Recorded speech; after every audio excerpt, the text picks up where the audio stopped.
Hello and welcome back to Rev Endurance Sports and another edition of Industry News.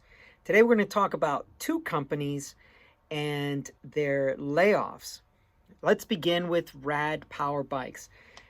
Now this company's had quite a few issues as of late, and we'll get into those in the next segment. But they announced layoffs in April of 100 employees, then in July 63 employees, and now once again here in December an undisclosed amount of employees. Now they're out of Seattle, and they claim to be one of the best funded e-bike companies, and of course people that are funding them is Fidelity, Morgan Stanley, and a few other entities that have invested in Rad Power Bikes.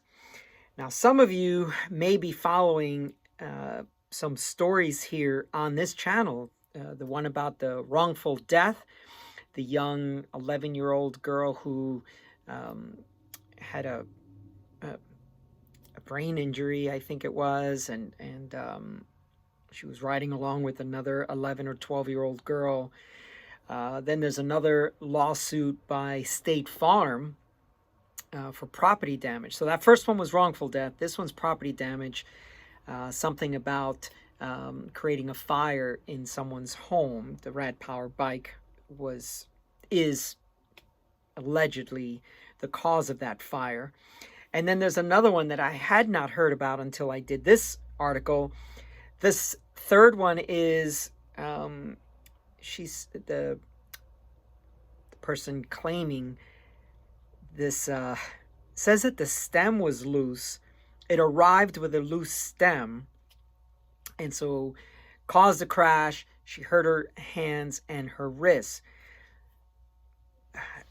I don't know how that would be Rad Power's fault, but there it is.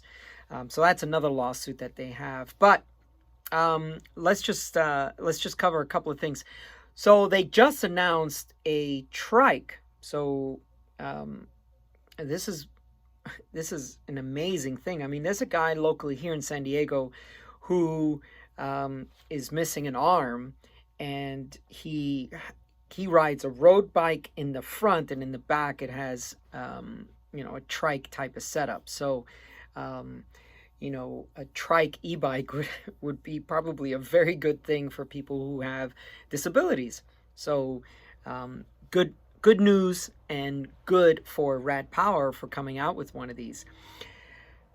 But there's also some other stuff. So they've had to recall about 30,000 units. And it's hard for a business to make money when you're having to warranty a lot of stuff, you're having to do recalls, you're having to do all this other stuff. Not to mention how it puts a bad light on your name, but also just the cost, the outlay of having to replace these types of things. And I mentioned in a previous video about how they went to a proprietary size tire, and this has been causing a lot of problems for their Rad Wagon 4, I believe it was. So anyway, and just last month, the CEO of the company stepped down. He's now on the board, and they brought on another CEO. I just want to make sure I cover these things.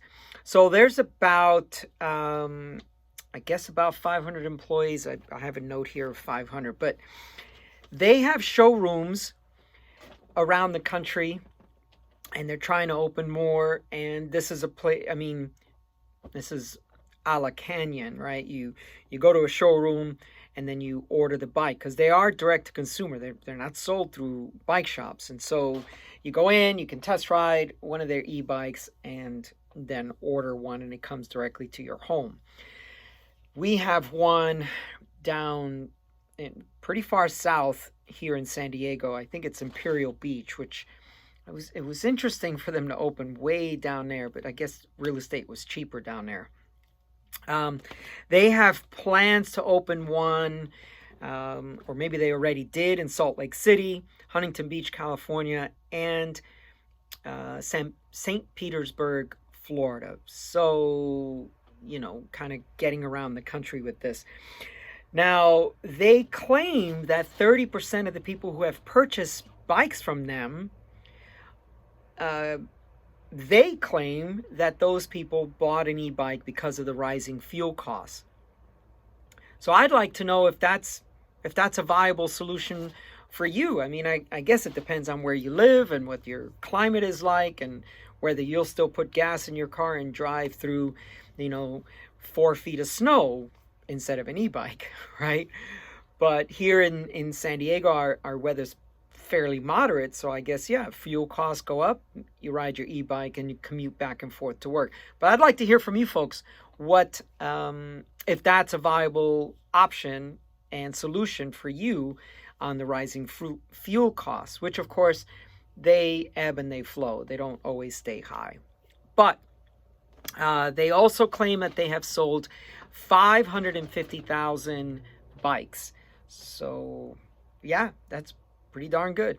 Okay, now let's talk about Strava, because I've been on Strava for many years and I honestly cannot remember when I joined Strava. So I'll have to look and see when did I sign up. So Strava is laying off 15% of their workforce. And when I looked at some of these stats, I was like, oh my goodness. I mean, I just can't even believe this. So they have 100 million registered athletes. They have from 195 countries, which, I mean, how many more are left after that? And they've recorded 7 billion activities. That is an enormous amount of infrastructure that they have to have. Servers, cloud, this, that. And they just rolled out in the last few months that you can upload videos. So for a while it was just pictures and now it's videos. So this is an enormous amount of cloud, I guess, or physical servers here, there, all over the world, country. So I know that that's a large capital investment for them. But they had to lay off, 15%.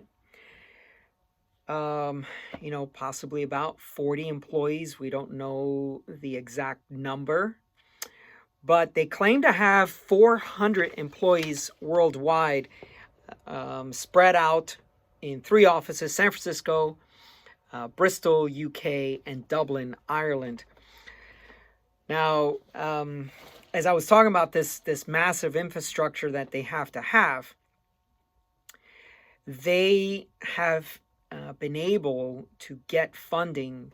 And so for the decade of 2010 to 2020, they got $151 million for funding. That helps a lot. The rest, I guess, is coming from subscriptions.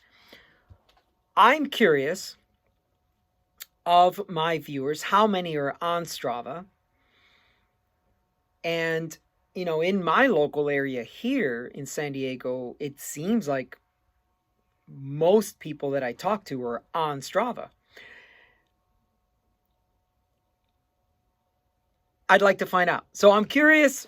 Make some comments down below if you're on Strava and how long you have been with Strava. And let's find out. Let's find out how many of my viewers are part of that 100 million registered athletes.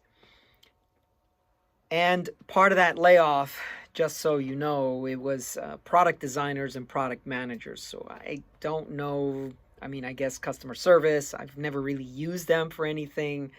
I don't know what are the other employees. Like, what else do they do? I mean, obviously you've got computer techs working with this server and cloud and everything else. But okay, that's all for today. Strava and Rad Power bikes laying off folks. And I'm curious if this is all part of that pendulum swinging thing. You know, during lockdown, it seemed like everybody wanted to get into cycling or back to cycling, and I'm sure they discovered these routes.